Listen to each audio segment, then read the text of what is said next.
And Kelly, I have a quick question for you because you're just talking about Captain Marvel's costume, and this is something that LZ and I were actually just talking about. You've debuted a few different looks for Carol. Do you think her current normal Captain Marvel suit? Do you think that it has reached a point where it is like her iconic? She will be in it forever, or do you think that there will be a time where she'll kind of move past that suit and get a new one? I don't know the answer to that because let me tell you a secret.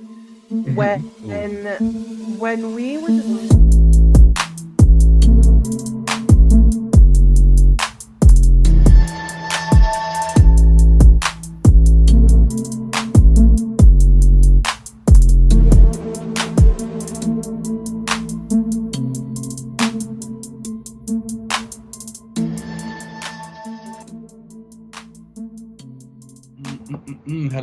Hello, everyone. Welcome back to another relaunch. I am Keenan. Oh, wait, no, I'm supposed to use a different name.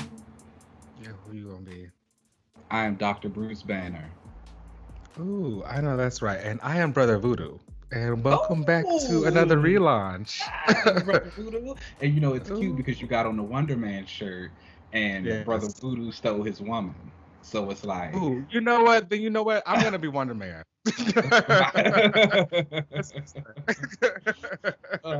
Okay, welcome back. How are you doing this week, sir? I'm doing great. It was a little bit of a gloomy day and a little bit of a gloomy weekend here in LA. Instead of being so bright and shiny. So I chilled with my friend, one of my best friends, and we watched Doom. Ooh, and how you doing?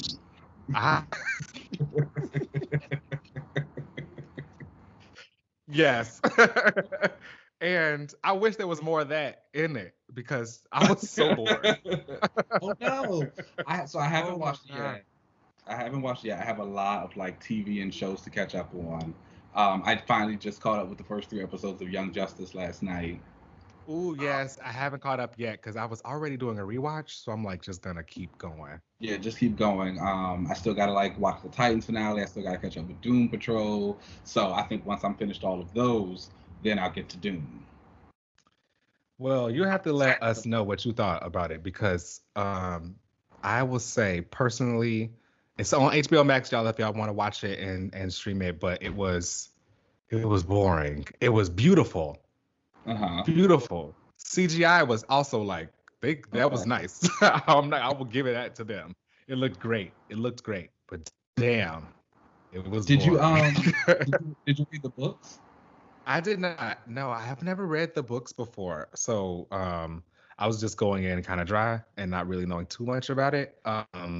Outside of the general synopsis of it being about kind of two warring families, the spice stuff and all that. But I kind of went in a little bit blind, but damn, it dragged. Okay, well, I'll report back after I watch it and see how we see it. Yeah, you let us know. But while we do wait for that, let's go ahead and get into these comics for the week. Nice little week here. Let's start up first on the list, and that's Nightwing number 85, and this comes from Tom Taylor. And because I'm sorry, I did not read it.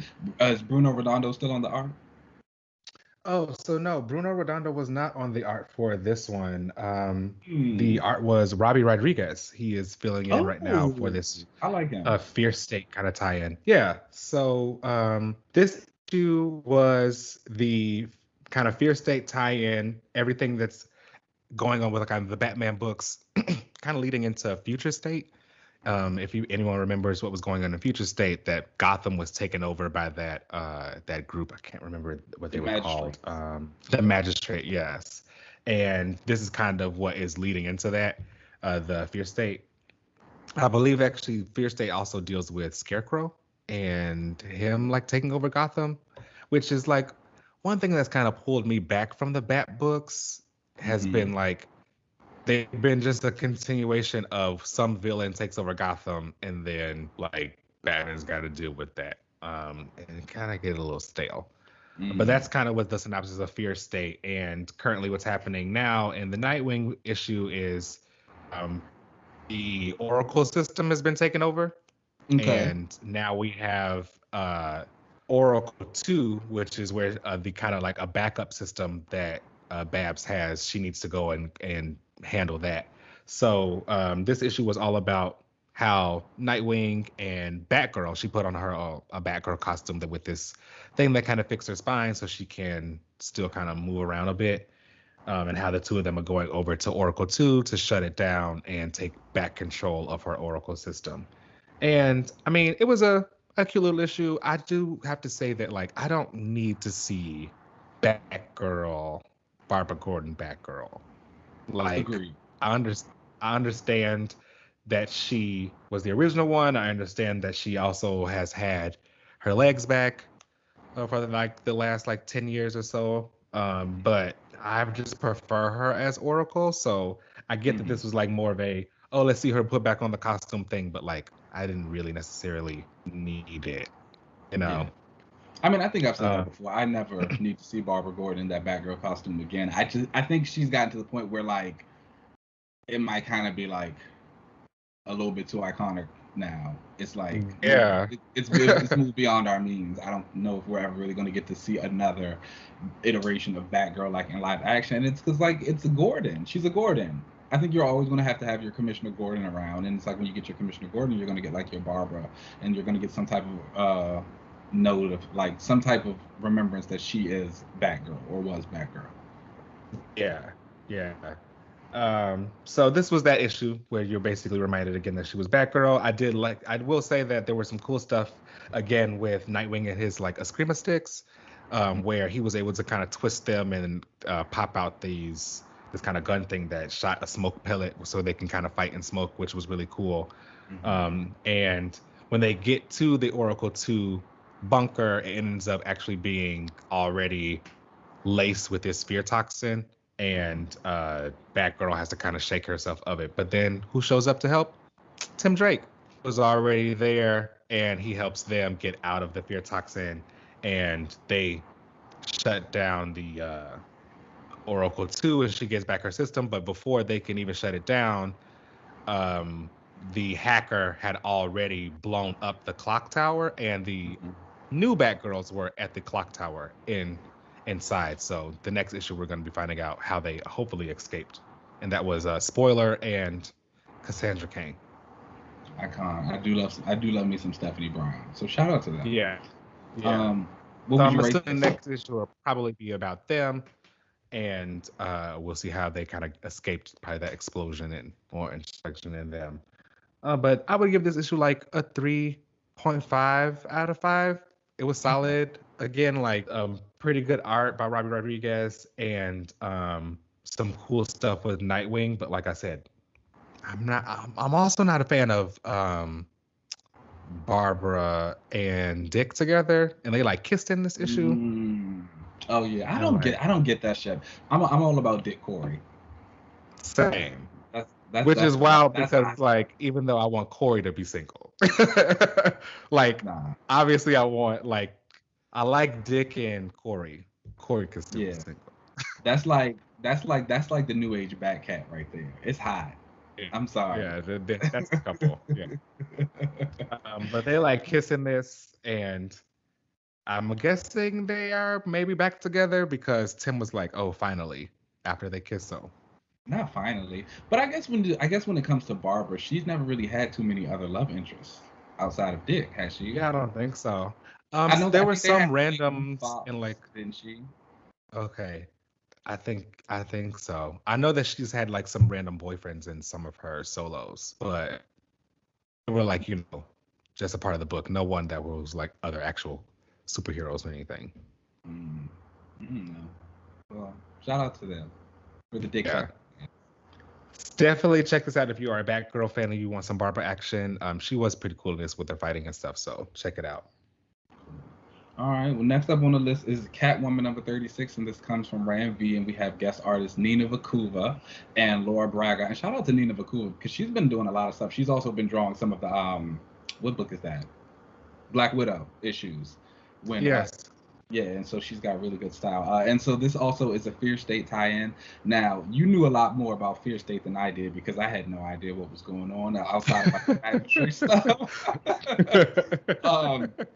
So opening this issue, I was like, oh wow, like what's going on? But basically, like Selena is like in this space in Alley Town. The magistrates have like taken over. They're trying to get through. They're trying to get Poison Ivy. And I don't know if people remember when I talked about a few issues ago that they basically rescued Poison Ivy from being experimented on, and they've been holding her out. But like they're saying she's a part of like this whole fear state thing. Like she is at the root of it. That's why they're looking for her. That's where they're trying to get her. So it's Selena and a bunch of the other villains of Gotham. So we see Penguin, we see Riddler, Knockout, Cheshire is there, Firefly is there. Cheshire, okay. Yeah, Knockout's there, so it's like a bunch of them, and they're working with Selena. Harley Quinn shows up, and then the new villain, the Black Woman, the Gardener, she also makes an appearance. And so, you know, they're like, we got to protect Ivy. We can't let these people get her. So that villain with the honeycomb design, she's named the White Witch. She's like tracking them down. They end up getting into this big fight with her, beat her back. It's a really cute moment because they have Catwoman, Gardner, and Harley Quinn all kind of like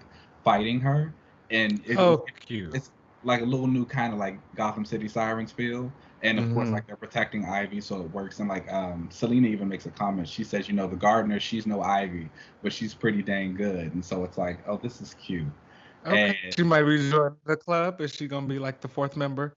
it feels like they're trying to like scoot her in there a little bit. So I was like, I'm here for that.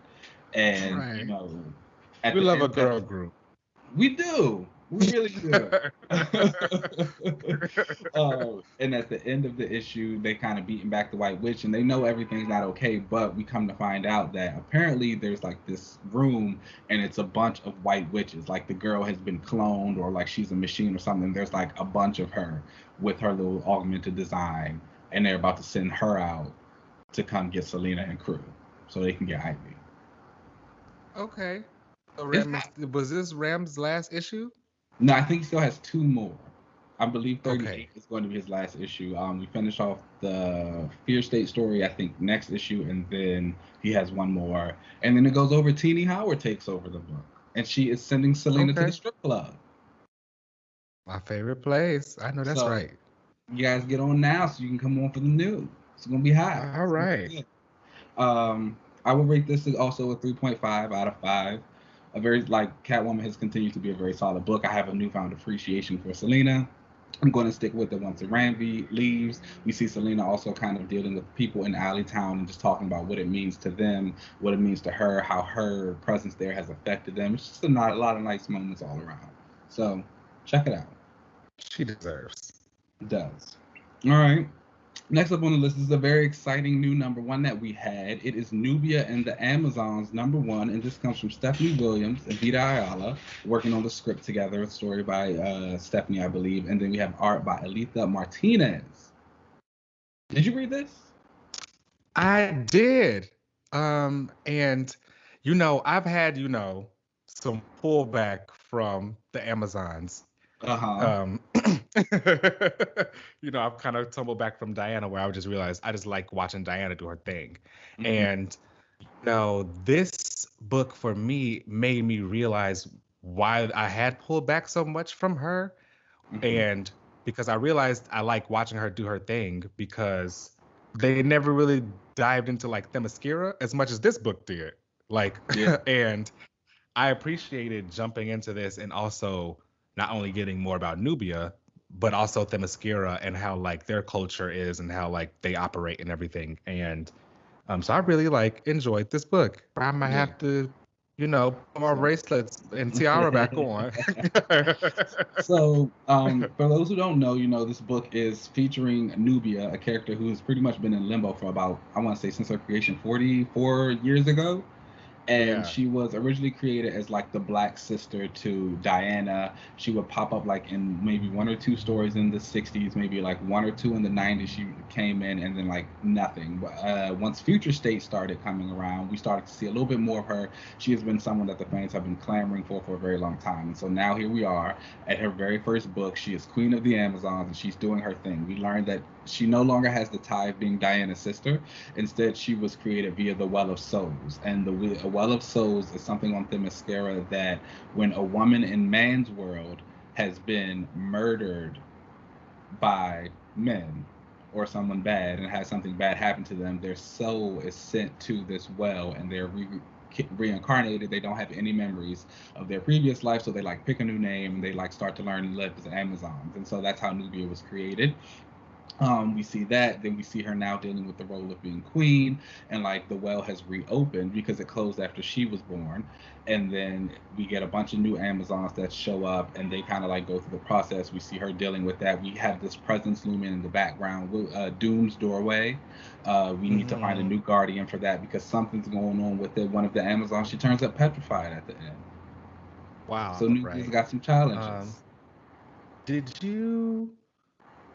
Did you think that like that data page was pretty dope?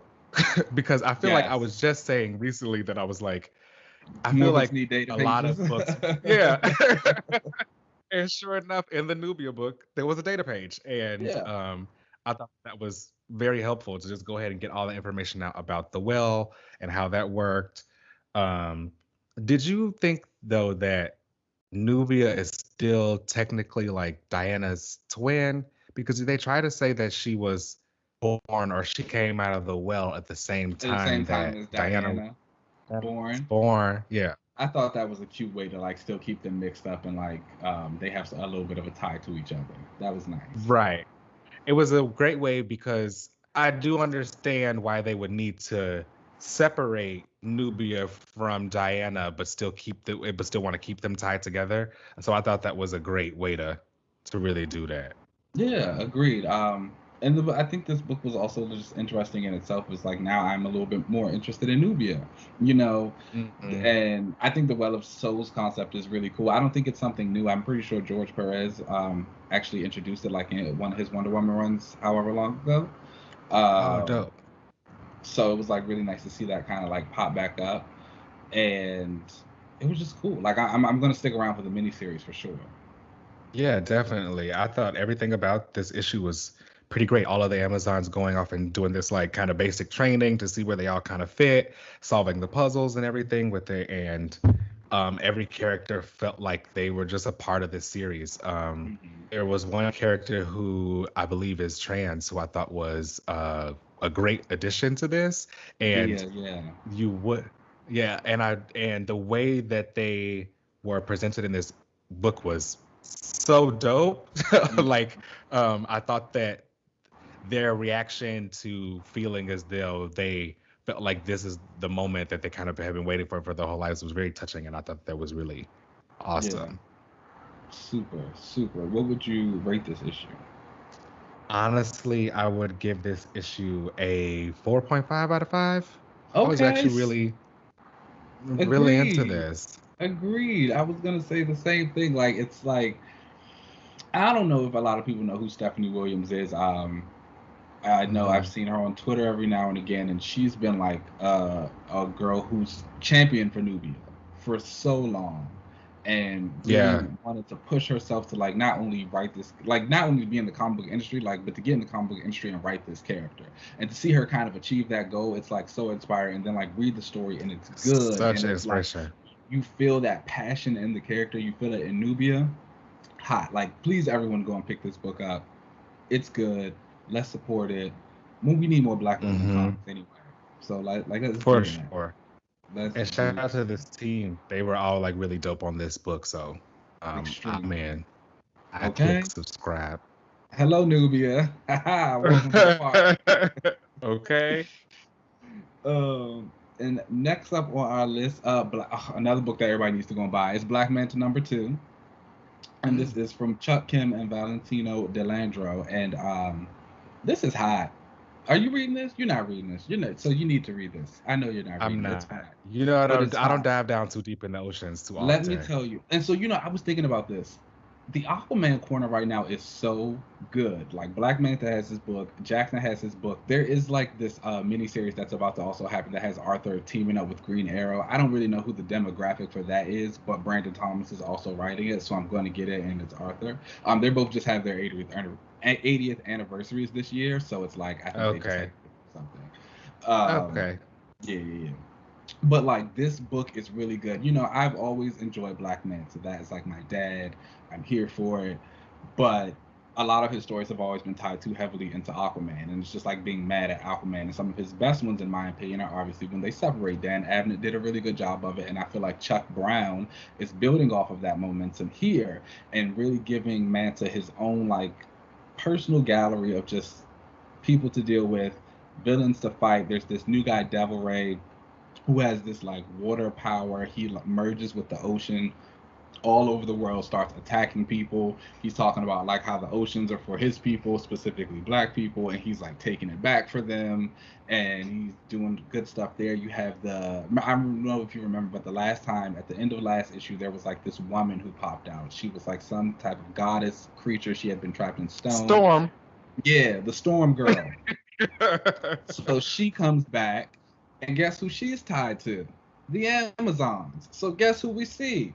Nubia and the Amazons. Right. I know that's right.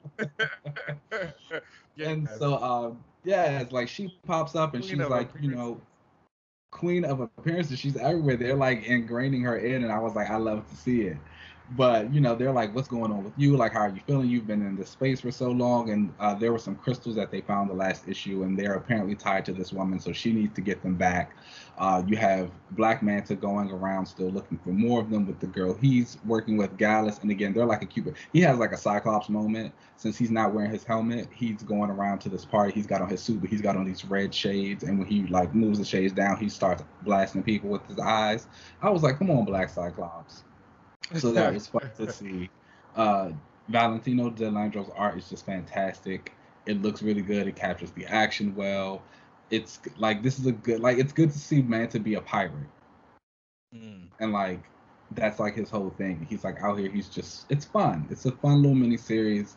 It's only gonna be 4 or 5 issues. Pick it up. I rate this a 4 out of 5. Writing's good. Art's good. The Aquaman corner is being written by 2 black men right now. I know, that's right. You winning in that. Come on, you win. And before we get to our last book, I also want to say that Phoenix Echo miniseries started this week. It was a nice little thing. I don't really like the Phoenix, but I mean, but Echo's your girl, right? Echo's my girl, but I don't like the Phoenix. I don't know.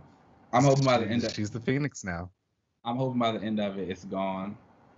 I just don't get the appeal of the Phoenix. I'm sorry. Like, even for like Jean Grey fans who want her to be the Phoenix, like, I don't understand why that's something you would want. The Phoenix is not interesting, and then once your character gets it, they become like this super powerful, omnipotent being. They're gonna die. Yes. You can't keep people like that around. They're going to die, and I don't want Echo to die, so I need her to get rid of this bird. But she's supposed to fight. The adversary is like turning out to be the villain. It looks like so. Okay. Forge makes an appearance, and he comes to Echo, and he's like, "Oh, you need to do this." Does adversary have some kind of like thing against Native American people? You said it, not me. I mean, geez. You said it, not me. But that's out. If you're interested in Echo or you like the Phoenix, please go and check it out. But our final book of the week is Death of Doctor Strange #2, and this comes from Jed McKay and Lee Garbett. And magic is the moment. Magic is having a little bit of a moment. Magic. You know, I'm not a hater, and I give props when it's due. And Magic is having a cute little moment right now. It's got this, the Darkhold going on. That's not that good. But this is. So everyone should go pick this up. So, Doctor Strange has died. And at the end of the first issue, there was a younger version of himself that popped up. And so we meet this version. We get like this little exposition page about him.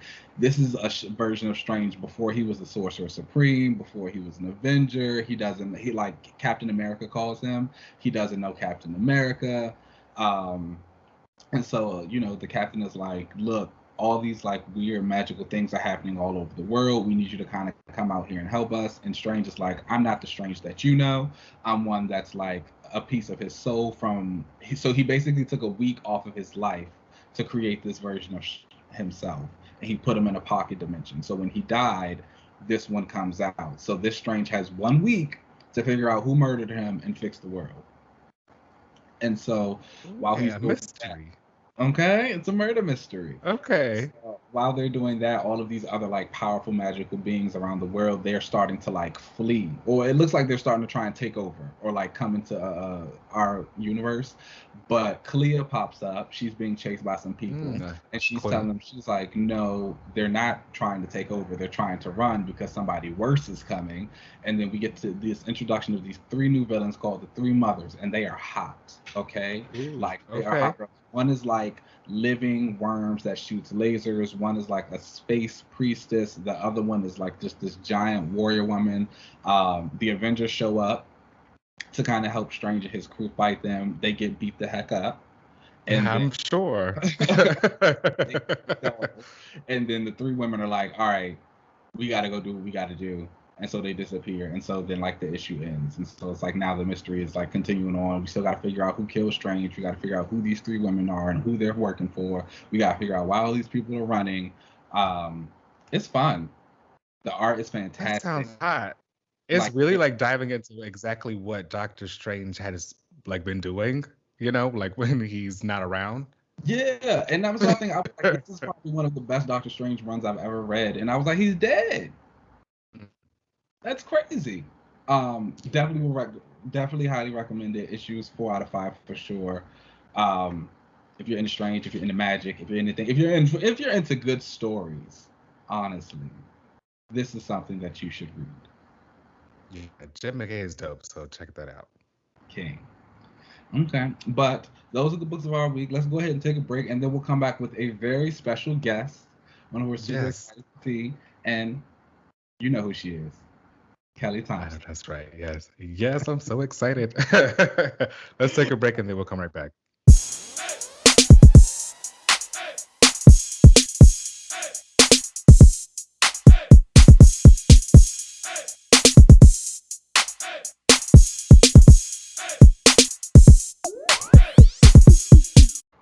All right, y'all. Welcome back to the panel section of another relaunch. And this time we are going to be joined by one of my favorite writers right now, Kelly Thompson. Super excited to have her on right now while we discuss comic book teams, personality versus powers. Wow. What a moment. I'm so excited. What a moment, right? Kelly, how are you doing? I'm good. I'm actually got a little cold, so I hope I don't have a coughing fit. And as if on cue, there we go. But I'm good. I'm good. Thanks for having me on. I was supposed to go to a private Dune showing today, and I had to bail because I didn't think my friends would appreciate me coughing through the epicness. So yeah. Are you a big Dune fan? I'm actually not a big Dune fan. My boyfriend has tried to get me to read it a bunch of times. And I've resisted, mostly just it's a time thing, but so I'm not a super fan, but I do love Villeneuve, the director. He's done some of my favorite films, including Arrival, and I think he's an incredible visionary, brilliant director, and the visuals and all the casting and everything looks pretty amazing. And I love sci-fi, so I don't know why I wouldn't love it. So I've been very I've been very excited about this, new sort of this new adventure, this new sci-fi epic to go on. But yeah, I'm pretty bummed. My boyfriend came back from a weekend thing with some friends in the mountains, and he had a cold. And he was like, man, if I have to miss the Dune screening, I'm going to be so mad. And I'm like, screw you, man. You're going to be fine. But I'm going to get it. And I'm going to be the one who misses it. And he's like, nah. And then here we are. What did I say? Anyway. It's men. I'm sorry for men. And that is something we talk about very frequently on the show, and men can be a little bad sometimes. It is like men to just give you a cold even though you don't want it, right? Like, jerks. Okay, so let's go ahead and get started then. So one of the topics that we have been talking about previously with some of the listeners and that we wanted to dive into was personality versus powers while you are developing a team. Now, I personally feel like there is definitely a stark difference between building a team versus their personality and their characters and, what they kind of bring to the team that way versus only having a team for specific powers. Now, I'm a big like RPG fan, so I do lean towards the powers when building a team. I do think of like I gotta have a tank and I gotta have like the scrapper and a healer. I need all these like parts, so you can kind of fit in their personalities, but I need the like differences in powers. So, what do you guys think about this, Keenan? What do you think? So me, I'm definitely a personality person, 100%. Like I also do love a good RPG and all of that stuff, but I will honestly take a team with 5 telepaths if I know the 5 telepaths are going to give me like some good mess in between. And so it's like when I think of teams, like I totally understand because especially in something like sci-fi or superhero comics, they're going to face different types of adversaries with different types of abilities. So you might need a little bit of variation in your power, but also I feel like they're going to figure it out. And so it's I appreciate the powers, but it always still kind of falls secondary to me. I need the dynamics are going to get me. If I see a particular group of characters, I'll actually use Kelly. Your A-Force is a really good example. I think that team, She-Hulk, Medusa, Captain Marvel, Dazzler, Nico, Synergy, those are all very like strong personalities, and they meshed. Yes, the powers were different, but like those personalities like really drove that story home, like how they interacted with each other. Medusa kind of being like the queen up on her high horse, and Dazzler, who was down on her luck a little bit at the time doing her derby stuff, and how they clashed, but like how they still managed to come together. And it's like, this is what I'm here for. Yeah. Well, I have to say, as a writer, I definitely go toward personality. If I was a better plotter, I might be more interested in. I might give more consideration to the power aspect. But I'm someone who's sort of in love with character and dialogue, and so that's more where I approach a story from. It's like, how are these characters going to intermingle, and can I get that witty banter crack that I like so much? Can these characters push on each other in a way that's going to push them into interesting new sort of angles? One of the funniest things you see online or social media, whatever, from readers, is they're constantly casting books or like building teams with characters and stuff. And I always see them putting the same characters together. Like let's put 5 of these super sassy characters together. And it's just really wrong-headed. Like, I understand that we all love those sassy characters or those meme characters or those sort of anti-hero grouchy characters. We love those things. I do too. But you need characters that are sort of oil and water together to get that crack. Like, it's I think a good example is like Buffy, right? When you look at Buffy, you're like, oh, they're best friends and it's so great. And they are, and they get along really well. And then when does it start to come alive? When you insert in someone who's creating problems for them. Sometimes that can be as simple as it being Giles, because he has different goals than 3 teenagers have.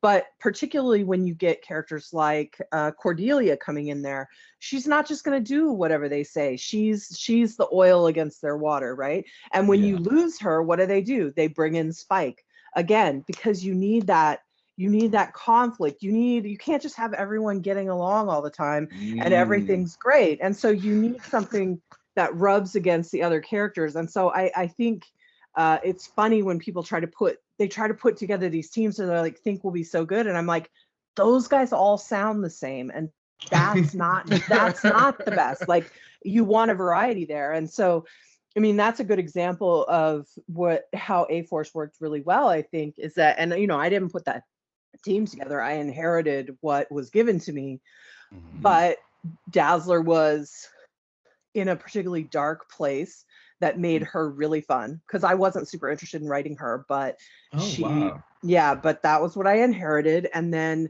she happened to be in a really rich place emotionally from a storytelling point of view. And so it made it really fun. I really fell in love with the character. It didn't help that Ben Caldwell's design for her was incredible. It made it it made it so fun. Yeah, the Dazzler Thor was super fun. But like I really had a hard time initially figuring out Medusa. I'm like, I don't really know how she fits with this group. And then I'm like, wait, she's a queen. She thinks she should be the boss. And then nobody's treating her like the boss. We can just make her like really grouchy about that. And like, but then sort of enjoying the fact that she doesn't have to be the queen here. She can just be one of this team. And that really cracked her open for me a lot. And she ended up being one of my favorites. I also love to shout out Ben Caldwell again. He drew her really curvy, which we never really see. And I loved that. Yeah. I thought it was so fun. I thought it was such a great design. And of course, She-Hulk, the one really tricky part about that A-Force book to me, when you come to personalities, is that you had 3 very serious team leaders. You've got Captain Marvel, She-Hulk, and Medusa, who all should be leaders, who all have led incredible teams. One of them's a queen of a people. Like those are people who are gonna naturally sort to the top, and then you've got sort of a problem. And so instead of ignoring it, I just leaned into it, and I was like, okay, Carol's gonna step back from that because she doesn't want to be that committed to this side team she's on, and then we'll just let She-Hulk and Medusa kind of fight it out. And it created a lot of really fun sort of low stakes tension within the group that I loved playing with, and that as they grew as a team and overcame that, I thought it was really rewarding. I loved working with them. It was a really fun book. I loved it. Yeah, I recommend it. I loved it for us. You mentioned, how a lot of people, when they create their teams, that they do a lot of the sassy characters or the witty characters. One thing we've noticed is you have written a wide berth of character types and personalities. Do you have a particular one that you like to go for? Like, do you kind of like the action girls a little bit more? Do you like the ones who tend to be down on their luck, a high and mighty? Yeah, I think from a power perspective, I always have a little more fun with street level. It's just really hard to deal with someone at Carol's power level. But I like it. No, I mean, it's great. And listen, I'm trying my best. And so if it's working, then I think that's good. But it's really hard to come up with conflicts that, are smaller than event level, but that, Carol, she's so powerful. It's like, what are you going to throw at her every week that's going to also give us time, every month that's also going to give us time to, like, give her a character arc, give her things to learn and grow from and change and experience. Like, and yes, she's someone who can just toss people in the sun if she wants to. So how do you deal with, she can punch Thanos and go toe to toe with these huge levels. So, you just have to be churning out. But you just have to be churning out these really big stakes things. And that's hard to do month in and month out for a long run.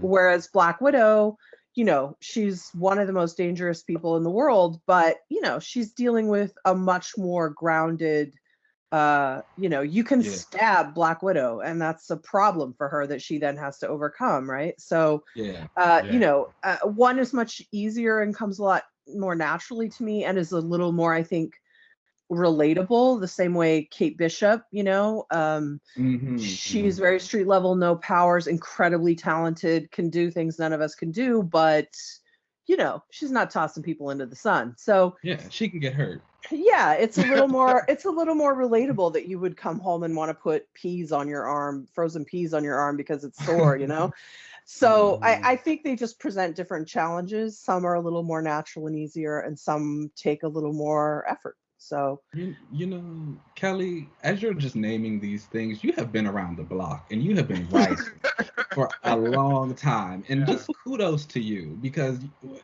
LZ and I have both been reading comics for a very long time, and we've seen the industry change and like people come in and out and all that. And it's just like the way you have maintained and just continued to rise. Well, thank you. Well, I think that I've been incredibly lucky. I've also worked very hard, but I've been incredibly lucky. But in truth, I haven't really been in the business that long. I mean, you know, you look at someone like Gail Simone, who's been around for decades now, churning out, you know, amazing work and being this huge personality on Twitter and stuff. I mean, I've only been around for like 6 or 7 years. Like, is that all? Yeah. Oh man, it's been a good year. It's been a good year. I've done a lot pretty fast. I was on another podcast and I can't remember. I guess we were talking about the Black Widow movie, and we were talking about how long it had sort of taken to come out. And I was like, let me put it to you this way. We were all complaining as a group of comic book fans about where's the Black Widow movie long enough ago that I hadn't even started writing comics yet. Like, that's how long we've been waiting to get that Black Widow movie. I was just trying to still to break in, you know. I was doing reviewing and I was writing an op-ed and things like that, but I wasn't professionally writing comics yet when we were all talking about that. So and then since then I've written, I don't know, hundreds of books, one in Eisner, did all these crazy things. Like that's how long we had to wait. That's how long we had to wait for that movie. So it did sort of make me feel a little bit better that I'd been busy. but that was too long. All right. Did you go and see Black Widow? I actually watched it at home. I'm vaccinated and everything, but I'm pretty aggressive about you know, not being out. How did you feel about Yelena in the movie? I loved it. I thought the family connection, I know that not everybody loves it, but I thought the way they did it was really powerful. I thought they really anchored the characters together in a great way. I think, you know, certainly I'm sure they wanted to do a movie worthy of Black Widow, but clearly another directive in that, given that they'd killed the character and Johansson was sort of exiting. I'm sure directive number 2, above and beyond give Black Widow a great movie, was set this character up really well. And the first thing they did the first very smart thing they did was casting Florence Pugh, who is incredible and who I knew fans would really click with. And you know, we were working on our book and I didn't know much about the movie.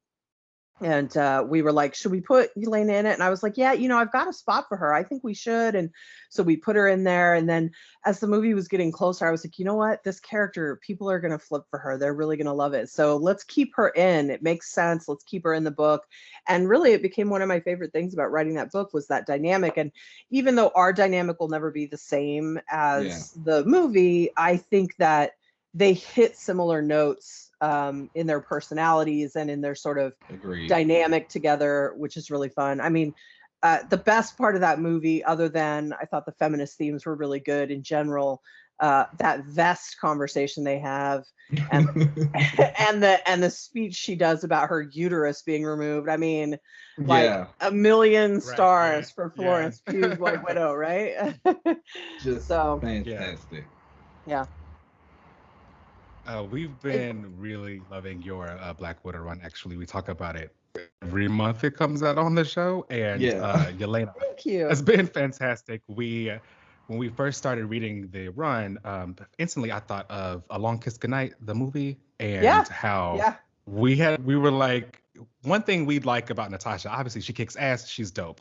And Keenan, more than myself, I'm more of into, like, you know, the superpowered girls. He does like more of the street level characters. But Black Widow, a lot of her street stories have been like, you know, the Red Room is coming to take her again, or there's people can't trust her. But this felt very different while moving her forward. And I like that a lot. I'm glad you guys like it. It was really important to me. The Red Room stuff is really great. It's really rich stuff, but we've seen it. We've seen it over and over and over again. And I really wanted to like break free of that. I mean, you should never break her completely free of it. That's why when, you know, we in that first arc, some of the villains that are behind that plot against Natasha are Red Room related villains, like, you know, so you don't ever want to, and the plot there is a very Red Room vibes, you know, right? Mind control and cloning and all that stuff. So, you know, you've got these touchstones for the kind of stuff she's been, but you want to push it in a new direction. And similarly, I mean, in that second arc, I think you've got Natasha and Yelena sort of disagreeing about, Nat being like, well, I don't want to start a new Red Room in San Francisco. Like, that's not what we're doing. And White Widow being like, no, that's not what we're doing, but it doesn't mean we can't train some team up or whatever. So Yeah. I want to play with those things and acknowledge how important they are to who she is, while also let's do something a little different. So yeah, I'm glad you guys are enjoying it. It's hot. Yeah. I mean, I think It's everyone is. It helps that I have an incredible creative team. Elena Casagrande is just killing it, and Jordi Belair. Also Rafael de la Torre is incredible. I've been very lucky. Yes. And Adam Hughes covers. Yeah. And the new suit with the hood and everything. I love a hood. Yeah, so I did a little interview with Elena that'll go up this week about the costumes for Black Widow. The Black Widow redesign and the Lucy costume. That'll be up on my Substack later this week. So speaking of Substack, let's get a little bit into that, because I know you've just announced that you have a couple of creator-owned works that are going to be going on there, and we've seen a couple of other creatives in the industry all moving over there. If you don't mind, could you just explain a little bit about what Substack is? Because I know I personally am still a little confused on some aspects of it. Sure. And then just tell us about your projects there. Sure. So Substack is quite simply, it's like a newsletter service. It's sort of like if you were blogging, but instead of posting it to your site, even though this does get posted to the site, it just goes directly into people's email boxes, because they've subscribed. So if you subscribe and I do a post, you get an email with the post, and then you can read it in your email, or you can click on it and go to the site. So what's changed? So mostly writers and journalists are using this, right? Obviously it's a newsletter service, so it's all about sort of the written word, but Substack decided to get into comics, and so they're giving a lot of really incredible creators, and I don't mean me, but okay, and they're giving them these really big grants to make their own comics and try them out in this digital newsletter format and see how it works. Already, since I've been brought on board, they've partnered with Panels, the Panels app, which means that you can still get the comics in your email box because they come from the newsletter, but it's there. You can also just click on a link and read them in an app the same way you would, I don't know, Comixology or Marvel Unlimited or any other thing. Most of the creators on there, as far as I know, are also doing print editions, a little bit down the line. So, nobody wants to kill comics. Nobody wants to kill shops. Nobody wants print to be dead. But at the same time, we have to evolve. And there are things to be said for digital. Is Substack going to change the way comics are read or produced? I don't know. I do know that it's a really great opportunity for a lot of people. And speaking specifically to my challenges, I've been really busy with work. I've been very lucky, but I have not been able to get really to do any creator owned sort of since my career took off. And that's due to both time and money. And the Substack deal made that work. And so now I'm going to have, 2 or 3 books coming out next year that are creator owned with these incredible creators that I'm partnering with. My first book that's going to be coming out, I think next month will be starting, is called Black Cloak. And it's with artist Meredith McLaren. And it's like a detective story. It's like a classic detective story, but it's set in sort of a sci-fi fantasy world where there's creatures of all kinds. So imagine, a sort of Lord of the Rings type of world where everyone came together to defeat the great evil. You defeated it, and now what? Now we got to all live together without a common enemy. It doesn't go super well. There's still crimes, so it all takes place in this sort of the last city in the world, and it follows these detectives investigating crimes. It's really fun. I have never heard a pitch that's so more aligned to my interests than what you just said right now. Literally tailored to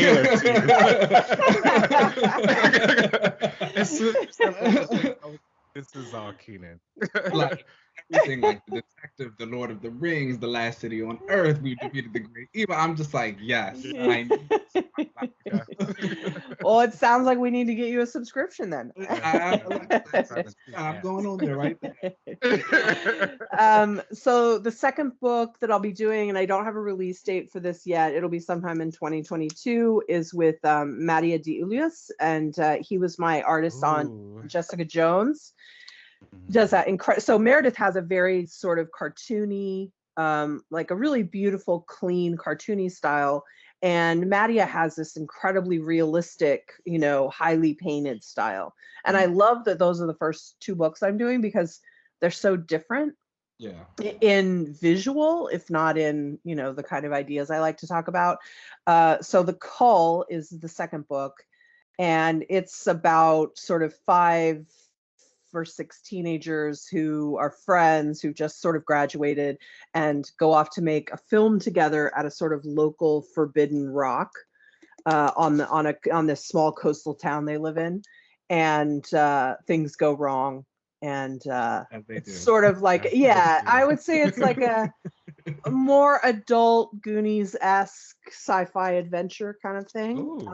I think it's probably going to skew a little more horror, but it's really great. Matty is incredible. His enthusiasm for the project is honestly, it's honestly so cool. It makes me work so much harder. Like, I don't know if artists know that about writers, but like being really excited about it is like a really great way to make the writer be like, well, I better do a really good job. Like, so they really feel like they partner with the right person and that they remain really excited about it, you know. I really, at this point with The Cull, I'm just hoping to merit Mattia's attention, but I'm really excited about it. So well, that's good. We're definitely going to be on the lookout for those. And I love just what you say about, you know, Mattia also being excited and the pushing the writers. You can I feel like in a lot of comics, you can tell when your writer and your artist and your colorist like all really get along. Yes. And like they're all working very hard together. when it comes together like that, it really can be quite magical. It doesn't always happen, but when it does, it's pretty incredible. I should also say there is another part to the Substack thing, which is a pretty big part of it actually, which is in addition to doing new comics, which to me that's the draw, but a lot of other people are interested in the stuff that's sort of more like blogging. So like I did interviews last week with Carmen Carnero. We were talking about the Captain Marvel designs, and we showed off the Captain Marvel apocalyptic designs from the first arc, and then we also talked about her Star design, which is, you know, one of the greatest costumes created in comics in a decade, I swear. It's so good. I love Star. Star was hot. LZ and I talk often about like costumes, and one of my big things is like I love a costume that has primarily white in it. So when like Star came on the scene and she got that white, I was like, oh, she's gonna be around. Well, you should definitely go check out those interviews then, because we talk about that, how we started, because we knew she was going to be a villain. We started with sort of black base as the design for her costume, and we were all like, this isn't going to work. We have to trick people into thinking she's pretending to be a hero, so this isn't going to work. And that was when it really switched over, and it opened a lot of stuff up for the design, and it became so great. So we did that last week, and then I'll have Elena Casagrande's interview up this week. I'm talking to Lee Garbett, who designed the sort of dark Captain Marvel look. We're going to talk about that. So I did a deconstruction of scripts and gave everyone a PDF of one of my Black Widow scripts. And so there's a lot of sort of process stuff and behind the scenes talk. So I think the biggest problem probably is that a lot of creators you love are doing cool stuff like this. And so maybe it's a little overwhelming, but it does really feel like a sort of embarrassment of riches to me to have like if I had access to that kind of stuff when I was 20, like how these people are making their stuff it's incredible. So it's really cool. I think there's a lot of value in it. Okay. Well, everyone, Yeah. it's time to seek out your favorite creator substacks, guys. It sounds like I'm signing up today. For Like, don't sure. worry. You Like, don't know, worry. I'm a big Captain Marvel fan, so like hearing all about the processes behind that stuff, I would love to know about. So like, I know a lot of people also want to like hear about like the processes or like read about and learn about those kinds of things. So Substack seems like the spot to go for that kind of information. So check that out. Yeah. And Kelly, I have a quick question for you because you're just talking about Captain Marvel's costume, and this is something that LZ and I were actually just talking about. You debuted a few different looks for Carol. Do you think her current like normal Captain Marvel suit? Do you think that it has reached a point where it is like her iconic? She will be in it forever, or do you think that there will be a time where she'll kind of move past that suit and get a new one? I don't know the answer to that, because let me tell you a secret. When we were designing the Marco Cicchetto costume, that the Doctor Strange, the magic look that we did for that arc, that was an accident. Really? We brought Marco in to do just like a little update on the regular look, like just tighten it up, clean it up, shape it up a little bit, so make it a little shiny. We didn't want to depart really far from it, which is not super fun for a designer, I would think. But and it was really challenging. But in the process of seeing a bunch of his designs that he was sort of throwing at us, one of them stood out as, I think it had a hood and it had sort of this different energy. And I was like, wait a minute, we're doing this magic arc. Are we crazy to not just have her do like a fun Doctor Strange-esque costume? Like, should we be doing that? And the second we hit up, we were like, yes, we should definitely be doing that. And so, and then Marco started designing that, and it was coming together so great. And I was like, man, we have put this bitch in so many costumes. Like, it's been so many, it's been so many different looks, and it totally wasn't intentional. But, it was just like, for example, I didn't plan for her to have a different look when she picked up that hammer for Empire, but of course it should change her look. And so we made it her costume, but with the Kree colors. So there's that one, there's the Dark Marvel suit, there's Apocalypse Captain Marvel, there's Doctor Strange Captain Marvel. It's just crazy how much we've done. I think Captain Marvel suit is hot. I like that one. Yeah, it's awesome. It's awesome. I also like how asymmetrical it is. I'm into that. But right? Yes. Yeah. With the star off. Yeah. Which is side on the one titty is great. Yeah, which is something they end up doing with the Ben in the new Amazing Spider-Man thing I'm doing, and it looks great there too. I'm telling you, asymmetrical is the shit. Anyway, so even Star, she has that asymmetrical. Like the cape is cut, asymmetrically too. So it's everywhere. They did that with Storm's cape recently too. Yeah. I thought that was No, not so good. No, I like it. I think. Oh, you like it? Okay, good. Yeah. Good. Yeah. The last time I saw Storm's costume, it was that incredible Russell Dotterman thing where it was like the Storm was the cape, which was an incredible idea. Yeah. That was incredible. That's like a look worthy of Storm, right? Like, hello. Yeah, absolutely. Yes. I mean, it's still around. It's become like her look now, her like regal, the region of soul look. Yeah. I mean, you gotta keep something that good around. You can't just like put it in mothballs for once a year. Come on. and they're not gonna do the same thing next year. So you gotta do something else. So I'm glad that's still around. That's great. So I think that ironically, though I wanted to update the costume, because we ended up having so many alternate costumes, it ended up feeling really nice that there was just sort of a safe base to come back to. You know what I mean?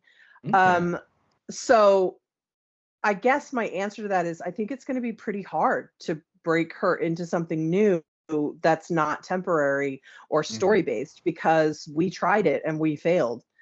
And so I think if you like it, you're set. And if you don't like it, I was like, I feel like she's kind of stuck in it. if you don't like it, but I feel like she's stuck. Yeah.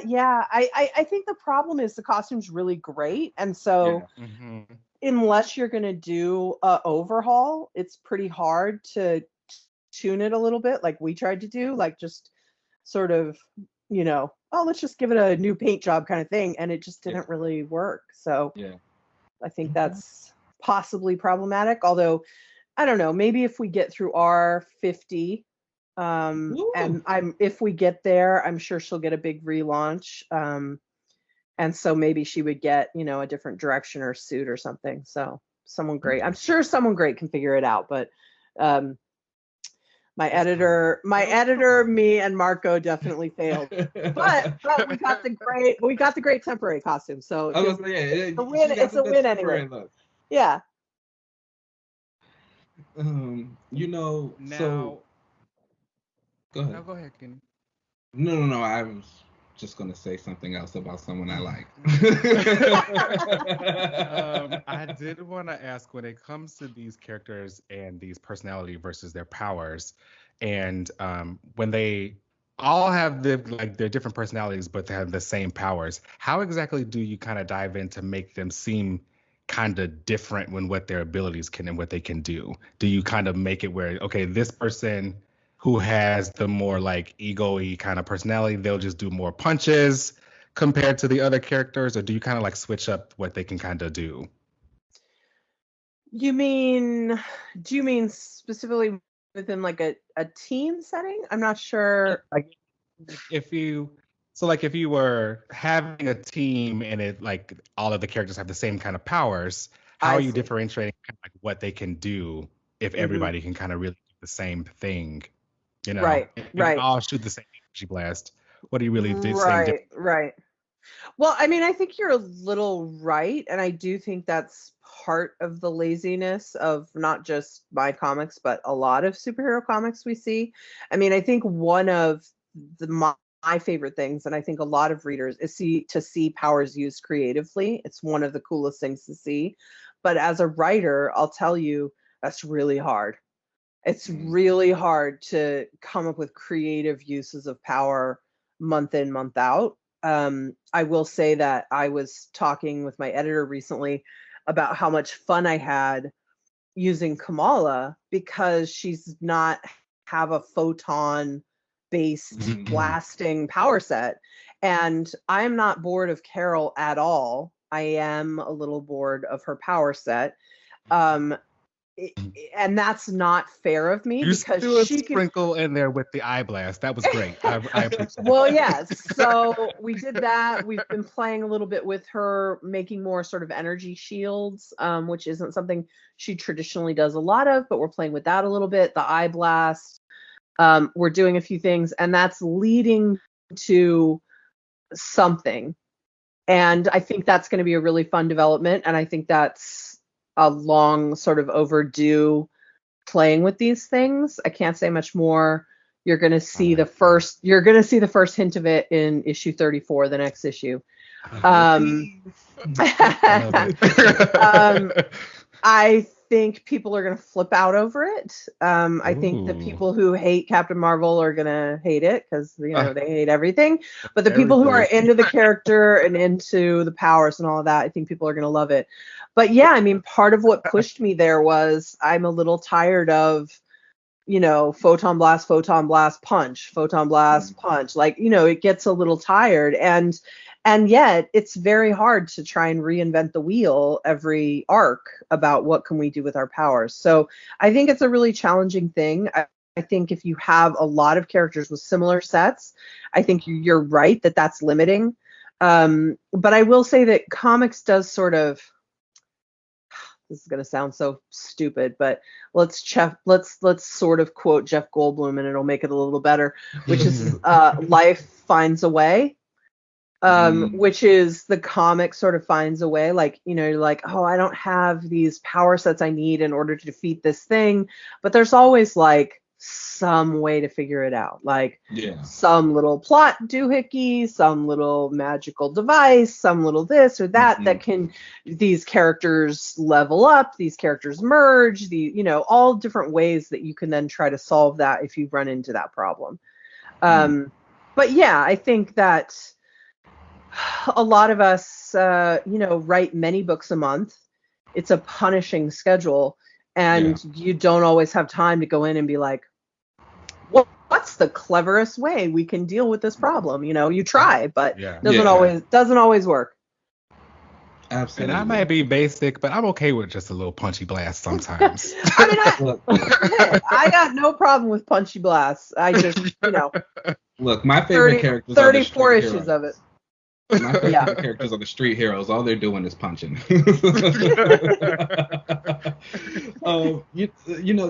Kelly, you have, again, written a wide berth of characters. You've touched a lot. Are there any within the big two or anywhere that you can talk about that you're still kind of like itching to write or like get a chance to tackle or get into that mindset with the powers? Excuse me. Yeah, for sure. I mean, listen, I've never done anything over at DC, so there's a whole slew of characters, including bat-related characters that I'm interested in and that I would love to take a swing at. For Marvel, I've honestly gotten to write a lot of my favorite stuff. There's still stuff out there that would be really challenging or that I'd like to take on, but even in small doses, I've gotten to write, characters. Like, I don't really want to write a Thor book because even though I love the character and all the mythology and stuff, I really struggle with that Thor speak. So the idea of having to write that every month all the time. And so instead I'm like, well, let's just have Thor show up here. And then that way I get to write him a little bit, but I don't have to take on, all of that intensity of that speech. Yeah. The same thing, like now I'm getting to write Spider-Man and Amazing Spider-Man, but before that, like I had gotten to write him in just like a couple little things and stuff. I will say I do miss the X-Men. I got to do Rogue and Gambit, obviously, which was so huge, and Mr. and Mrs. X, and I got to touch a lot of those toys when I did the co-write with the Uncanny X-Men run. But disassembled. That was some good Betsy, Kelly Thompson. Okay, that was some good Betsy. I love that. Thank you. But yeah, I mean, those X-Men characters are sort of my first love, and so to not be a part of like all that sort of crazy cool stuff that's happening with them now makes me a little it's a little bittersweet. So there's a lot of X characters I'd like on the Polaris book. Who do I write to? How do I make that happen? Does she have a book now? She's in the X-Men right now, or that's what I would actually love for you to be on, is writing the X-Men, like an X-Men team. That'd be dope. Thank you. That's nice. I would love to too. Although Jerry Dugan is great at doing that kind of stuff, and of course he's got he's got Pepe Larraz, which is incredible, phenomenal. Absolutely incredible. Although he does draw a great Polaris, doesn't he? Yes. His Polaris is so good. I mean, his everybody is so good, but I particularly was struck by a couple of his Polarises, maybe just because she doesn't get the attention I sometimes think she deserves. But I know that's right.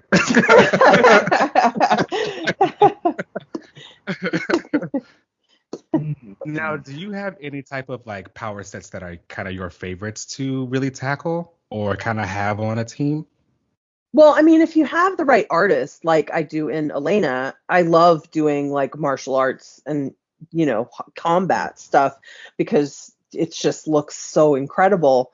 I'd rather read Elena's fight choreography than a million panels of people blowing up the moon or whatever. So I just find it more interesting. But I do like sort of interesting power sets that are a little unexpected.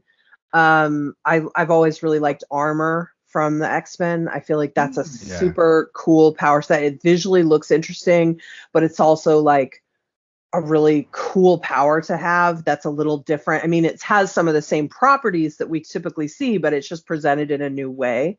I really love that about it.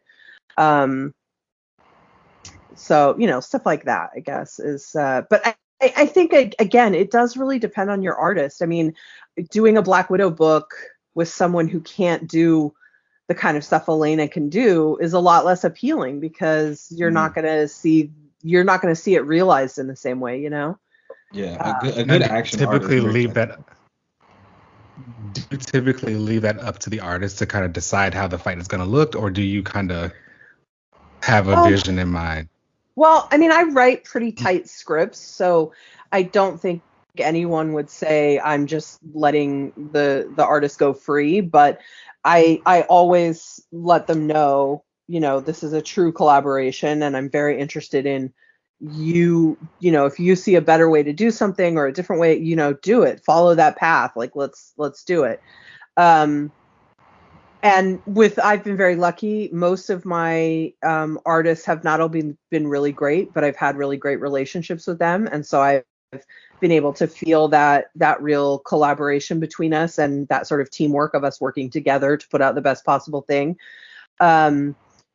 Sometimes you get an artist who's really great, but it's just either not a great fit for the project or you guys just don't gel. And that's no shade on anyone. That's just not everyone gets along at the same level, So I think a true, that's the hardest and most magical part of any editor's job is putting together that team and finding not just who's right for the book, but who ends up working together. It's a little bit, there's no real roadmap for how to figure that out. It's sort of like magic, Hey, magic. We have a thing where I'm not the biggest fan of magic or like magical characters, and Keenan is, and he says that currently magic is like carrying Marvel right now, and I believe that they're having Are we talking about carrying Marvel comics or carrying all of Marvel? I mean, he would say that it's carrying all of Marvel. I mean, I'm just saying, when you're hot. WandaVision just came out. We're going into the multiverse of madness. Yeah, it's very true. Well, that's why I asked about if you meant specifically comics or sort of the larger scope. Can I ask, without picking a side, can I ask what it is you don't like about magic? Oh, well, honestly, it's because it's limitless. Yeah. And they can do anything. Yeah. It's like, why are you even here? Yeah. You don't want the I mean, I think you're completely right in that that's a big problem that happens, and it does happen. But then when you ask them to do something, they complain about it. It's like, oh, the sun, and I don't know, my chakra's not right, and I can't do it anymore. Well, what were you even here for? But I do think, in fairness to great magic stories, when people are really careful about it, it can be an incredibly cool story with very high stakes, and that doesn't feel like what I think you're complaining about, which I think a lot of people do, which is it sort of feels like do as machina every time, right? Like, yes. How will we solve this problem? Oh, we'll solve it with magic, of course. Like, but I feel like there are stories though where they get it right, where they don't abuse it, don't you think? Oh, he does, Kelly. Don't listen to him. He when you have he's been telling me about how Amora's been showing up in Captain Marvel and how he's just been loving it and all this stuff. I'm like, you realize, all of that is rooted in magic, right? Like, you gotta understand. He was loving Guardians of the Galaxy. I'm like, they're fighting Dormammu. Don't listen to him, Kelly. Like I said, magic is great for the visual it gives and a punching bag. We always need a punching bag. And they can bring up all kind of demons and stuff for people to fight. That's great. I guess I would say where I fall is that I really love magic, but I like it with limits, and I do think it gets abused. It gets abused or maybe overused is the better answer. But one thing I've always enjoyed in characters are their limitations with their powers. Yes. I am not the biggest fan of the big Omega level thing that can crack planets in half, because then it's again girl, why are you here? What was the point? But you know what mine is? Speedsters. Yes. I don't like writing speedsters. I have multiple times people have tried to put speedsters on my team, and I'm like, no. Alana tried to put, I think it was Tommy on my West Coast Avengers team, and I was like, hell no, because to me, I just don't like, unless you knock that guy out right away, which is not fun or interesting. How can he not just solve all the problems? Like, he can do all those things before we can even think it. Like, I don't know. I don't know how to write that. Listen, I avoid it. You're speaking to the choir. We are on team no speedsters over here. I mean, I don't even like it how fast the implication is. It's less true for Captain Marvel than it is someone like Superman, of course, but still the implication is she can move incredibly fast. I mean, like, you can fly at like light speed or whatever. I don't know her actual flight speed, but it's incredibly fast. And so, I mean, I just try to not look directly at that. Like, I think I would have to do the same thing if I was writing Superman. But I'm with you, like, characters with limitations, it's a good thing to have. I mean, it's one of the reasons we wrote the Captain Marvel magic arc, was because I wanted to address these ways in which she does have weaknesses, and then I wanted her to not only not be successful in eliminating that weakness, but for people who are otherwise friendly to her to bring it up and be like, hey, it's maybe not a bad idea that there's a way to take you down. Like, as someone who was trapped in a suit a year ago and forced to fight her friends, right. Like, maybe it's good to not be completely invincible, and I think she actually took that to heart. I don't think that that's how she wanted that magic arc to end for her or anyone else, but, well, maybe she's happy for how it ended for Ove, but I think that she heard that when he said that. She may not have done what he wanted, but I think she did hear it. And I hope it will be Carol. Yeah. For sure. She's like, the second she thinks you're telling her what to do, it's a problem, which is not a great mindset for a military, but I guess she transcended that a while ago. That's my girl, but that's true. I mean, she would be uninteresting if she didn't have any flaws or any, That's what I say. Yeah, that's what he says. Yeah. Well, it's also the thing that I think Kelly Sue DeConnick really helped establish with Carol, which is a thing I love with her, that could also be seen as a thing that could work against you. Is Kelly Sue DeConnick has that incredible quote. It's one of those things that you wish you'd said it instead of someone else, but let's give credit where it's due. It's Kelly Sue DeConnick. She said, Captain America gets up because it's the right thing to do, and Captain Marvel gets up because fuck you. And I love that. I love that. And I think that's very Carol, and I think it's highly relatable. And the more things that you can tap into that are relatable for a character who can throw people into the sun is good. And so, that's a thing that helps make her powerful and makes her so able to win every time. But it's also not the best quality, right? Like, you could certainly see that as a negative too. And those are the best kind of character traits, things that make you, its greatest strength is the same as the greatest weakness, right? Yeah, totally. I've always felt like that was something that would help for Carol, was having it be pushed with her. Her determination is like something that I find inspiring myself. But it's also something that can be like a detriment to her. Yeah, and obsessive. That's too much. Yeah. And I've 100%. really been loving getting that in her run instead of just relying on her being Captain Marvel. Thank you. I've tried, again, it's really important to me to sort of excavate the character and really help people feel that. I want people to fall in love with her. I feel like, with Carol, people really love her or hate her.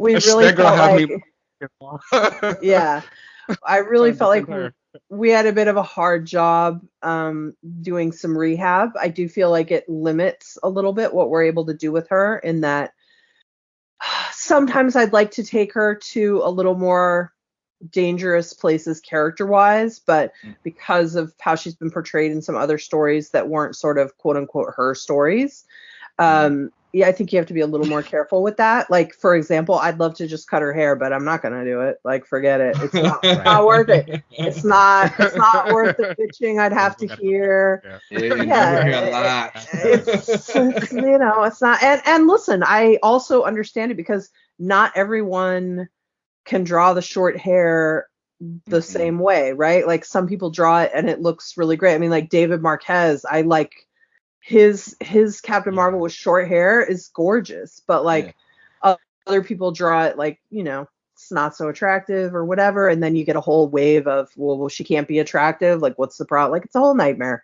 So yeah, we just don't cut her hair. Like, let it be long, fine, whatever. I don't want them in your mentions and doing that to you. It's just not worth it. It's just not worth it. But it's a little sad that you can't do it. There are literal limitations on that, because if you don't want to open that can of worms, you better stay over here. And that's I think the first time I really encountered that was with Carol. There was this very big sense that there are limitations here, and it's for your own sake and for Carol's sake, and like, just don't go there. Like, not that Marvel was telling me that, but just I sensed it, like, oh, okay, read the room. Kelly, I will say, if they ever come into your mentions being nasty, just send them my way. I do argue. Okay? Like, I have no problem with that. I've done a very good job of curating my feed at this point, that the people who get mad at me, I'm not really aware they're mad at me. So I guess keep moving on. It's great.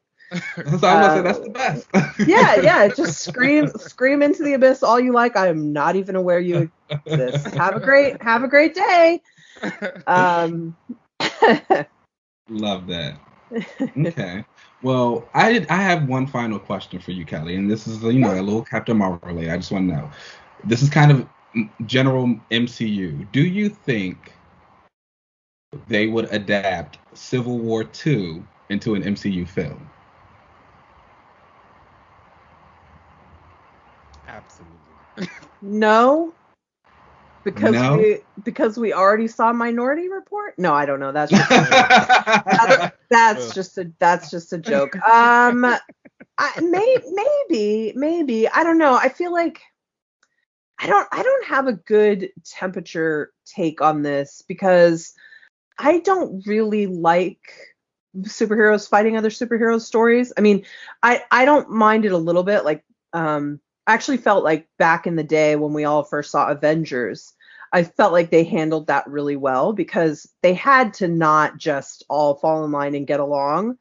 So we had a couple confrontations there where it's like people sort of sizing each other up and punching each other and whatever, but they didn't drag it out, right?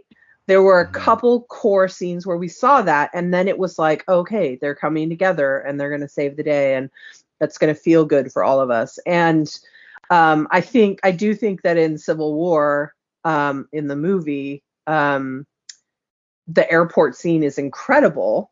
I love it. It's so awesome. But other than that, I don't love that movie. Like, that it feels sort of unwieldy. It's a lot of characters. It's not the strength. I mean, when you consider the Russos doing Winter Soldier is like one of the best.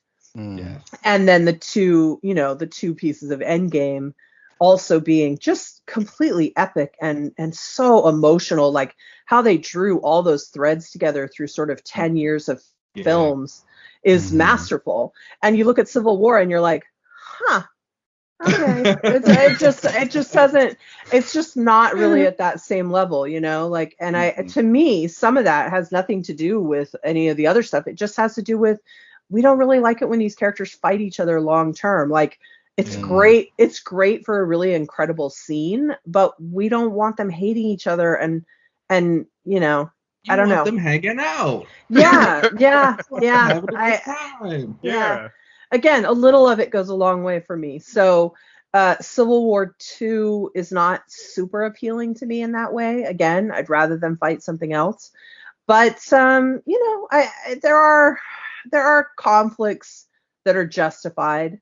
I guess I felt like in Civil War II, the really extreme positions people took didn't make a lot of sense. Like, I understand why Carol comes at the issues the way she does. You know, she comes from a military background, and at least some part of military background is sort of acceptable loss, right? Like, your job is to minimize casualties. You understand there are going to be casualties. What can you do to get the most people out alive, like strategically? And so if you think you've got a weapon that's predicting the future and that's going to allow you to protect people from these crazy things, I totally understand how she gets there. But I don't know. Tony's arguments about testing it and not relying 100% on it are very reasonable. And given the unreasonableness of these worlds, it seems a little unreasonable of Carol to come at it so hard. So I don't know. Maybe, though. Do you guys want to see it when you think about it? No. No. It's something I think about. He does not want to see it, but I kind of consider Civil War II a Carol event, and I feel like with her prominence in the MCU and how it's rising and where she's going and how they're making her this bigger character, I feel as though, like, being that's one of her big stories, or a story that's kind of like big for her, I feel like it's something that we might see. Well, it's possible. I do think that they would probably be more careful with her portrayal if they did adapt it. Because I agree with you. I think she's a really big character for them, and it's an important shift in the movies, bringing that character in and like pushing in that direction. So maybe, but I mean, I don't think, even though I agree with you that it is partially a Carol story, I mean, like, what, it's a Carol and Tony story, but when I run into people being angry about Carol, most of them are from that. So that all doesn't. From that. Well, there are people mad at her from Civil War I too, right? Because she was pro registration, and there were some not great actions taken in that by her as well. Her and that Spider-Woman stuff. Yes, very bad.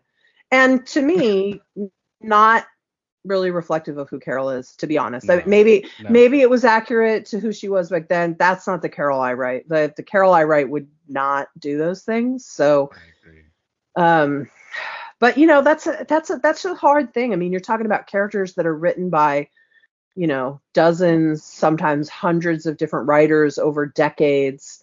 You know, who they are changes fundamentally with, you know, you try to keep this continuity so that they still feel like themselves, but every writer tries to bring something different and something of themselves to it. And so they naturally change. I think Carol has been through so much since Civil War I feel like she's a very different character now. She's Captain Marvel now. Yeah. I mean, the good news is I think there are a lot of stories that were not necessarily Carol stories that could easily be turned into Carol stories. Like anything involving the Kree and the Skrulls, she should be front row center, right? She should be leading that. But I also Galactic Storm she was involved in. I thought it was cool. But you know, we do have a similar problem for Carol in the movies that we do in the comics. I mean, it's not a problem until you want her to be the leader, and then it becomes a problem, which is she's so goddamn powerful, right? Because I mean, think of that scene in Endgame where she comes in and the ship starts sighting her.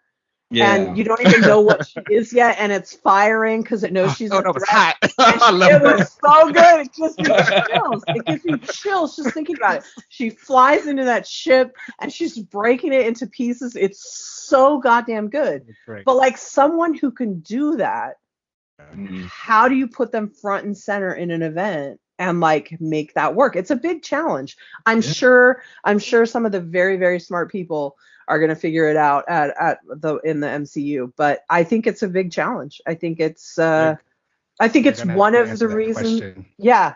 You know that Kate and I always say on the show, which is who's she gonna fight?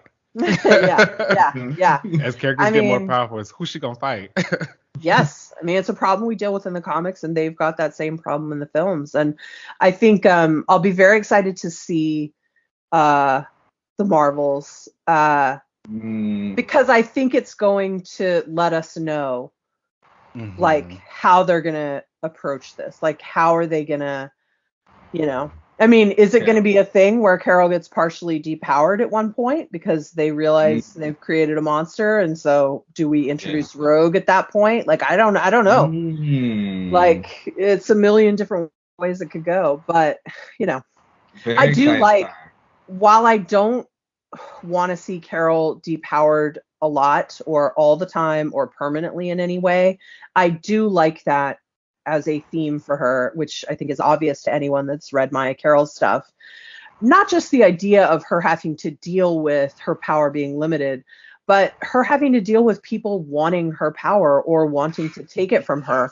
It's a really powerful thematic thing. And I think it's a really powerful thematic thing for women in general. And so it's relatable, if on a different scale. So I've always loved that about Carol, where like all my girl want to do is fly, and people want to take that from her. Yeah. But she gets up because fuck you. Because fuck you. I know, that's right. All right, well, that brings us to the end of this panel section. Kelly, thank you so much for joining us. This was fantastic. Where can the people find you out there? Where would you like to promote? Go ahead. Sure. You can find me on Twitter. It's at 79 semifinalist. And you can also find me on my new Substack, which is 1979 semifinalist.substack.com. I'll be going there after this. For real. I hope you guys find some stuff you like. I'm definitely going to subscribe.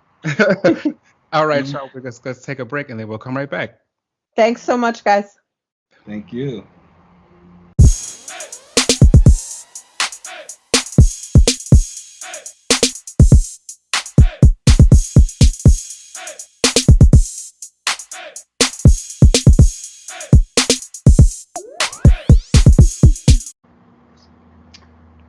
Not only was she something, but I will say again, I think this has made me re-stand Miss Madelyne Pryor. It's time to punch the card again. And then because not only did we, after we read this, I went back and read the Secret Wars Inferno mini that came out during that whole thing, and it was like just 5 issues, and Dennis Hopeless wrote it, and Maddie was given in that too. I was like, I actually think that was like probably the most well-written Madelyne Pryor we've ever seen post like Claremont. I didn't care too much about Maddie to keep following, so I did not know that. But I remember when that series came out. She's hot. I'm sorry. I don't know what to tell you. I went on a little. I left my girl for a little bit, but I think I'm coming back. And then she's coming back in Hellions. I saw. And she's then maybe in New Mutants too, right? And then in New Mutants to challenge Magic for Limbo. All right, y'all. Well, welcome back to another reread section of the show where we're going to be talking about part 2 of Inferno. And I still stand by what I said about this series. Still iconic. I think it's still one of my favorite like X-Men events. I just really enjoy the way that it like affected the Marvel universe and like brought in everybody without like taking everything over. And like I've said before, if there's one thing about magic that's fun, it's a good punching bag. We love a good punching bag. So plenty of demons for the people to fight. On his back for years, apparently. For decades. Decades. This is decades later. So. Like, look at this. So. Look at this. It's you just said it's one of your favorite X events. But you don't like magic. I'll give it to it. I'll give it to it. I'll admit. Okay. So like this event pretty much is all about this part of the event is all of the crazy shenanigans pretty much all coming to a head. We get Madelyne and I can never pronounce the demon's name. Nasir? Do you know what I'm talking about? Oh, Nazir. Nazir. Yeah. Okay. Sim, Nazir, I know Sam. Velasco, the other ones. So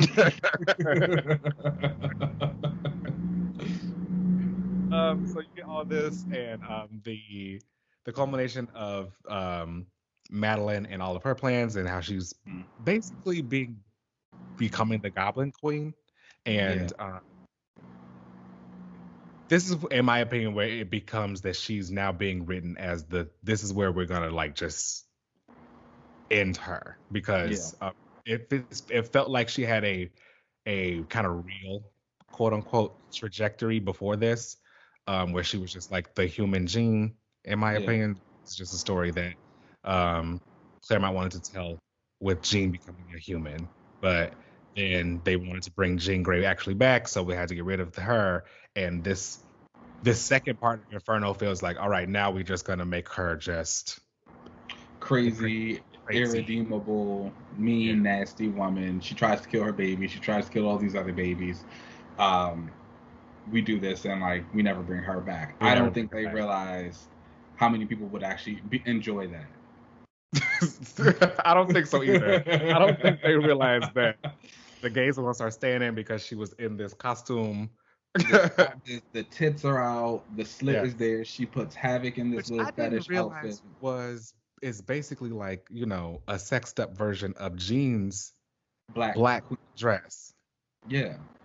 I never realized that, like, back when I was reading it, you know, years ago, until this most recent reread. I was like, oh snap, that's her dress. Just she got the big hair. She looks good. She's powerful.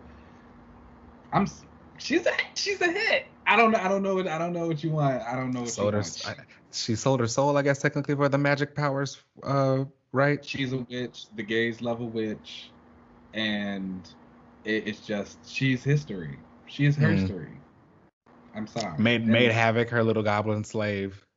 Put him in a nice little fetish doll outfit. Yeah, like, again, something else for the gays to look at. Once you get it's true. Once you get the gays, you're good. So she's a hot girl. I mean, again, I think this story for Madelyne is pretty depressing and sad. As we've said, you know, the original thing was for her to just kind of be this human woman who happened to look like Jean. She was dragged through the mud.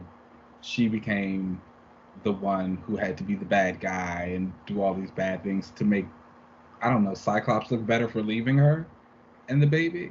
Yeah, I don't know. Again, Madelyne. Oops. Madelyne just never really felt like a real character to me.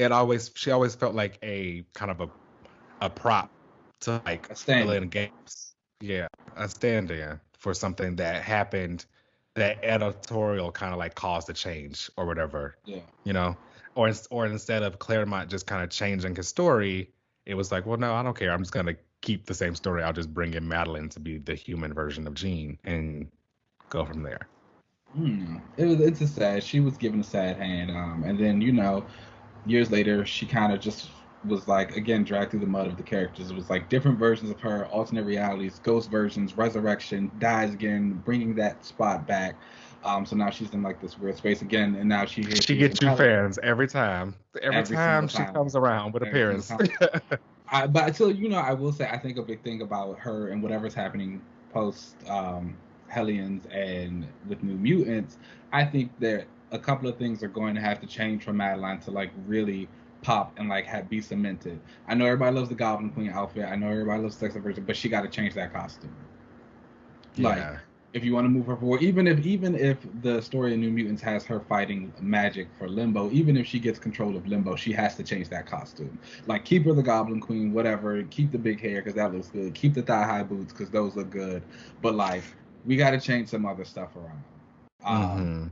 I know Chris Anka tried when they brought her back for that Sisterhood arc, but that looked weird. And they had to give her that bang. The little bang swoop with the bun. She had on the black leather outfit, but then she had on khaki pants. It was weird. Yeah. It was weird. Like, we could like kept those like black leather or something like that. So, but they gotta do something. They gotta like kind of reinvigorate the look. They'll have to obviously move her past. I don't know. Do you think they'll give her and Jean a moment? I mean, I'd assume so. They're so like tied to each other. She's a clone of Jean, so Yeah. they'd have to have some kind of moment. Going I don't on. know what you do with her. I feel like it's always a shock value that they bring her back around. And I mean, I agree with that. I think for Maddie to be back now, it's either got to be played up one or two ways. She's gonna be on there causing some mess, trying to steal Limbo from Magic, trying to irritate Scott. I think if you just like show her as an annoyance to Scott, like it'll be kind of fun just to start that. But I also think you kind of have to like, if you want to make her a real character, you got to start delving into her. Is she gonna try and repair the relationship she has with her actual son Nathan? Is she, if she is going to get over all the stuff that she's been mad at Scott and Jean about? How is she going to start to heal from that? Is she actually going to stay with Alex? I would say no to that because, like, don't nobody need to be with Alex. But, you know, how does she start to heal past these traumas? How do you finally make her move and feel like a real character? Which I think if they're going to do it, it can be done. I'm not going to Do they need to do it? I mean, it's happening. I guess that's true. Or you just keep her in villain mode, but then, like, you know, Goblin Queen, again, she takes over Limbo. She's, like, ruling all of that. But, like, keep her in that. Like, she just has to become just a villain. Yeah, and again, I think that was a really good thing about that Secret Wars Inferno mini, that, like, she was in that. Her whole thing, she was like, I am the Goblin Queen. I need a kingdom. Give me Limbo. Magic is like a bad fit. She's stupid. She don't know what she's doing. She barely knows her magic. The demons don't respect her. I don't think she's so it's like, I think she's saying that. Well, she didn't say stupid, but okay. And so, you know, she goes through it and she like helps Colossus and them. They end up killing the Dark Child and like she gets some of that power and she like controls it fine. And here she is now, the Queen of Limbo with her little son Cable. That was a really good story for Madelyne. It was like, okay, you see it, you get the motivations, you get the personality. I think you have to do something like that for her in this main continuity, or else you just keep going like fighting a ghost. It feels like they're always just fighting a ghost anytime they bring her back around. So either make her real or move on. I will say again, like Inferno for me, I would love to see it either in live action. I used to really want an animated version of like this entire event. I think that would be really dope, like a little animated movie. Yeah, I think that would actually look real. I think it would help a lot too, especially with the monster design. Everybody doesn't do monster design too, but like when you got some good monster design, that shows up in animation. And animation. Like, if the folks who did Castlevania, Dracula's Demons, that's right there. That would be nice. Yeah, I've always wanted Inferno like done like an animated movie thing that would. Again, wasn't too mad at Polaris in this. I understand she gets stomped, but again, you know, everybody can't fight Storm. Think about it, y'all. Can your fave fight Storm? No. So boom. Mine can.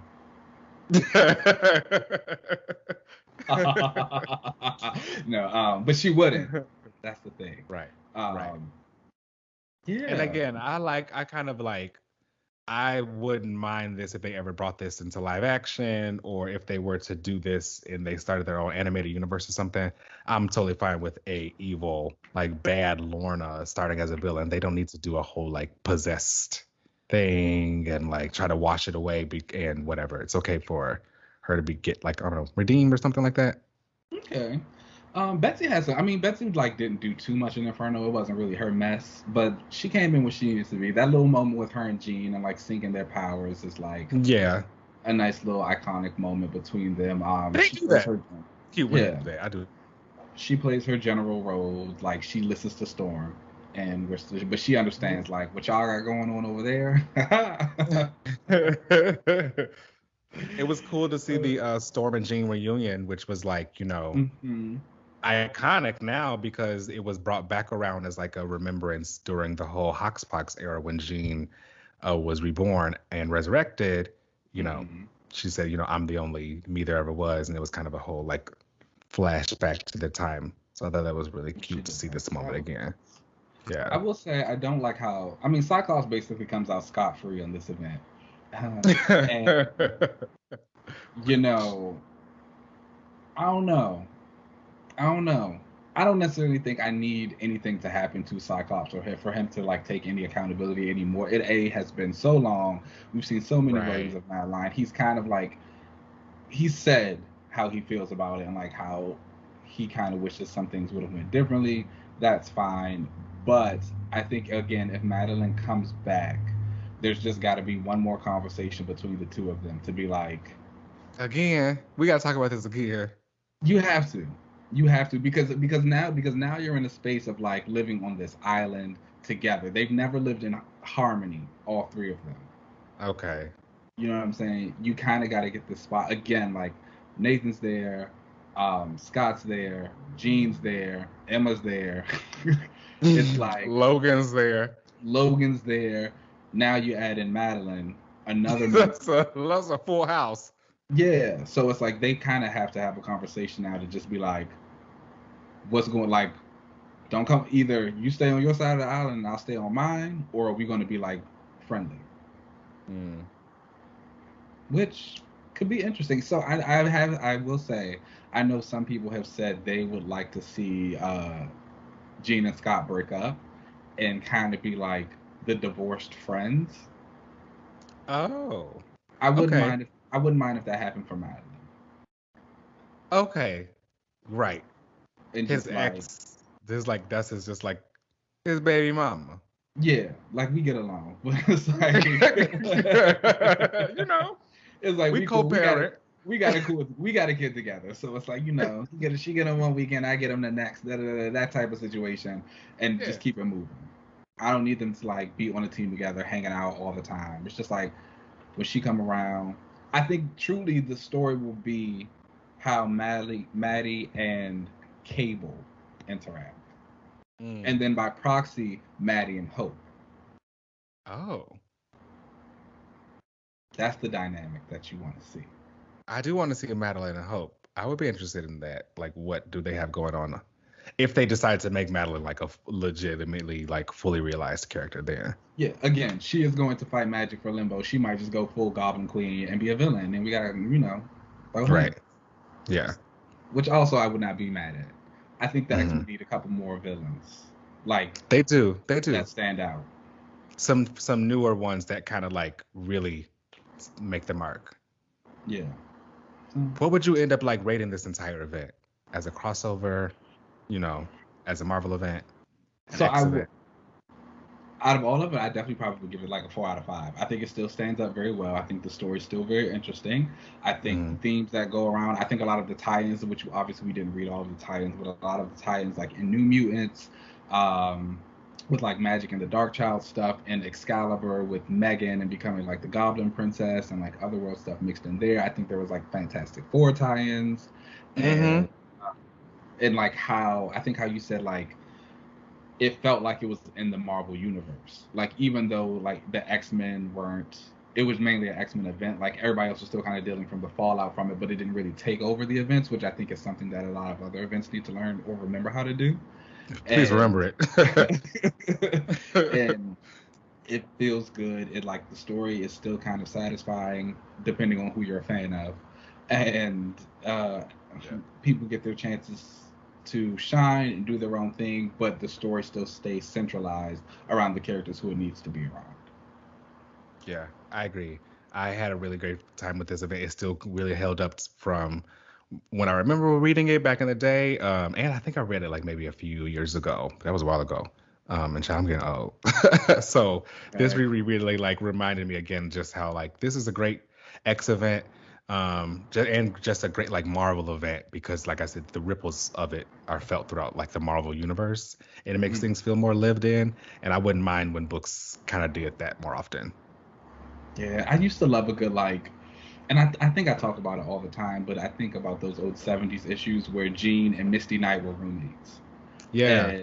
And Scott was dating Colleen Wing, and Storm would go visit the place where her dad grew up, and she'd run into like Luke Cage and Misty Knight, like, or they'd just be out on dates, and like Spider-Man would be swinging past. Stuff like that is fun sometimes. I am personally a fan of when my heroes get along. I know, right?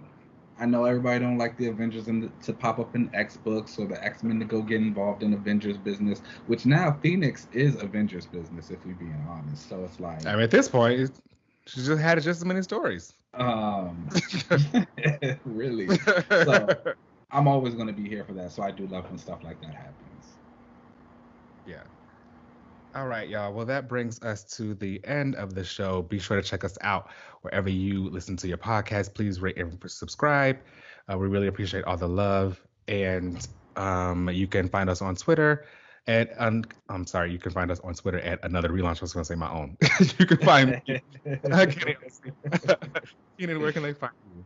You can find me on Instagram and Twitter at Keenan Lance. You know, there is an underscore at the end. And again, a very special thank you to Kelly Thompson for hanging out with us today and talking about that fun stuff.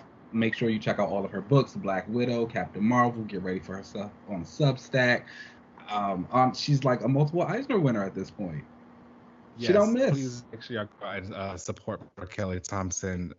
Thank you so much for coming on the show. We really appreciate that. And yeah, let's get up out of here.